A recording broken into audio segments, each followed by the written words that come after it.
देखिए, हम सीए फीए पर ढेर विशेष नहीं बात करते हैं, हम नहीं बताएंगे। हम झूठो क्या बताएं, अब वो लोग बताएंगे जो पारित किए हैं, अब उसके बारे में वो बताएंगे, हम इसके बारे में नहीं। इस वक्त हम मौजूद हैं वीआईपी कार्यालय में, जहां पे हमारे साथ वीआईपी के प्रदेश अध्यक्ष जो हैं बाल गोविंद जी वो बैठे हुए हैं और उनसे बातचीत करेंगे जिस तरीके से सीए लागू किया गया है पूरे देश में और आने वाले समय में इसका क्या प्रभाव होगा, लोगों के लिए कितना फ़ायदेमंद है, इन्हीं कुछ मुद्दों पे हम बातचीत करेंगे। तो आपका बहुत बहुत स्वागत है सर हमारे चैनल पे। बहुत बहुत धन्यवाद आपको। सर, एक सवाल है मेरा कि सीए लागू कर दिया गया है पूरे देश में, लोगों को इसका कितना फ़ायदा मिलेगा? देखिए, भारत सरकार आज ही सीए नहीं लागू किया है जी, इसके पहले ही सीए चालू किया था, है कि नहीं? देखिए, सीए क्या चीज़ है ये लोगों को समझाना जरूरी है, ठीक है? और हम सरकार से कहते हैं कि आप सीए से पहले यह देख लीजिए कि जो रोड पर जाकर देख लीजिए, जो रोड पर जनता जो बरसात में धूप में झुग्गी झोपड़ी लगा कर रह रहे हैं, जिनके पास रहने के लिए घर नहीं है, एक मतलब पर्दा का यार कर कर, एक उसमें केवल कपड़ा का यार कर कर, एक और बेटा पतोह रखते हैं, एक और माई बाप रहते हैं, इस पे सरकार का निगाह नहीं जा रहा है जी। हम सीए को देखें कि ये देखें, हम हिंदुस्तान में हैं, हिंदुस्तान का नागरिक कहाँ रह रहा है, इस पे हमारी भी मुद्दा होनी चाहिए जी। आप पत्रकार भाई हैं, आप देखते हैं जाकर, अभी देख लीजिए कंकड़बाग मलाई पकड़ी में बगल में जी। हम जाते हैं सुबह सुबह देखने, मतलब क्या उन लोगों की गरीबी है बेचारों को, मतलब रहने के लिए उन लोगों के घर नहीं है, जो गंदा नाला बह रहा है उस पर उन लोगों का खाना बनता है। जी। तो सीए जरूरी है कि उन गरीबों को 2 वक्त का भोजन जरूरी है और उनको रहने के लिए घर जरूरी है। मतलब विपक्षों का जो आरोप है कि मेन मुद्दों से भटका रही है बीजेपी, वो सही आरोप है?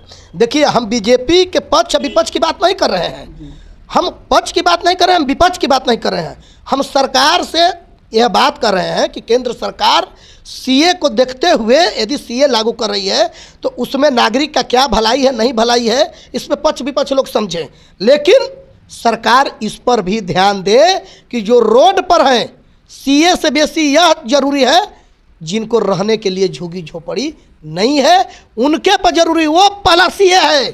मतलब रोजगार जो मेन मुद्दा है उसको दरकिनार कर दिया जा रहा है और इन सब चीज़ों को आगे। हाँ, मेन है शिक्षा, गरीबों को रहने के लिए घर, 2 वक्त का रोटी। हम हिंदुस्तान में हैं, जो हमारे देश के जवानों ने शहीद पर जब फांसी पर झूला था तो एक दिन देखने के लिए नहीं झूले थे, उन लोगों ने झूला था कि इस तिरंगा के नीचे आने वाला दिन में इस हिंदुस्तान के हर लोगों को छांव मिलेगा। लेकिन उन्हें क्या पता कि हमारी कुर्बानी को लोग हमारे कुर्बानी पर लात धरकर सत्ता और सिंहासन की बात करेंगे। विशेष पैकेज देते हैं उस तरफ से, लेकिन विशेष राज्य का दर्जा नहीं देते हैं। अब तो विशेष राज्य का दर्जा, अब तो भाई बिहार में दोनों डबल इंजन की सरकार है और हम तो चाहेंगे सरकार से कि अभी आचार संहिता लगने में टाइम है और विशेष राज्य का यदि दर्जा देखने में यदि प्रधानमंत्री जी को लगे कि नहीं बिहार वास्तव में गरीब है, यहाँ के लाखों लाख नौजवान पलायन कर रहे हैं, यहाँ रोजगार नहीं है, तो मैं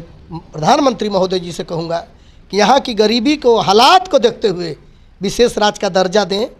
तो जिस तरह से कर्पूरी जी को उन्होंने मरणोपरांत देश रत्न को उपाधि दिए, इसके लिए मैं प्रधानमंत्री जी को बहुत बहुत बधाई देता हूँ।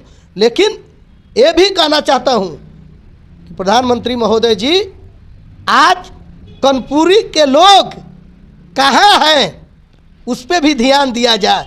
कर्पूरी जी किसके लिए जीवित थे, कर्पूरी जी किसके लिए काम कर रहे थे, आज उनके लोगों पर विशेष ध्यान दिया जाए, ताकि तभी कर्पूरी जी का जो आप दिए हैं देश रत्न, तो कर्पूरी जी के आत्मा को शांति मिलेगा कब, जब कर्पूरी के लोग सुरक्षित रहेंगे तब। मतलब सीए जो लाया गया है इसको मुद्दा ना बना के मुद्दा ये बनाना चाहिए था कि लोगों को रोजी रोजगार, गरीबी से दूर कैसे हो, स्वास्थ्य कैसे हो, इन सब चीज़ों पे सरकार को ध्यान देना चाहिए। देखिए, हम सीए फीए पर ढेर विशेष नहीं बात करते हैं, हम जो लौक रहा है वर्तमान में, जो गरीब से जूझ रहा है कि नहीं जी। जो 2 वक्त के रोटी के लिए मर रहा है और उसको पनीर पुलाव पकौड़ा की बात करिएगा तो समझ पाएगा आदमी। एक और सवाल बनता है यहाँ पे बाल गोविंद जी कि जैसे 4 साल पहले ये पारित हो गया दोनों सदनों से और 4 साल पहले राष्ट्रपति से भी अनुमति मिल गई, अधिसूचना अभी जारी की गई है 4 साल बाद, जब चुनाव का समय है लोकसभा का। तो ऐसा कुछ आपको क्या लगता है कि ऐसा क्यों किया गया? अब इसका जो किया है वो लोग बताएंगे, इसके बारे में हम नहीं बताएंगे। हम झूठो क्या बताएं, अब वो लोग बताएंगे जो पारित किया है, अब उसके बारे में वो बताएंगे, हम इसके बारे में नहीं कुछ कहेंगे। देखिए, ये बाल गोविंद जी हैं जो कि प्रदेश अध्यक्ष है वीआईपी पार्टी के। हालांकि इन्होंने भी गोल मटोल जवाब दे करके जो है वो बात को घुमा दिया है, लेकिन कहीं ना कहीं ये भी समझ रहे हैं और लोग भी समझ रहे हैं कि 4 साल के बाद जो सीए आया है, ये 4 साल पहले भी आ सकता था। और बेहतरीन एक बात तो बहुत अच्छी बोली इन्होंने कि सबसे पहले लोगों को रोज़गार देने की आवश्यकता है, लोगों को बेहतर स्वास्थ्य देने की आवश्यकता है, लोगों को आवास देने की आवश्यकता है, उसके बाद शिक्षा देने की आवश्यकता है, उसके बाद ही आप कुछ और दे तो ज़्यादा बेहतर होगा।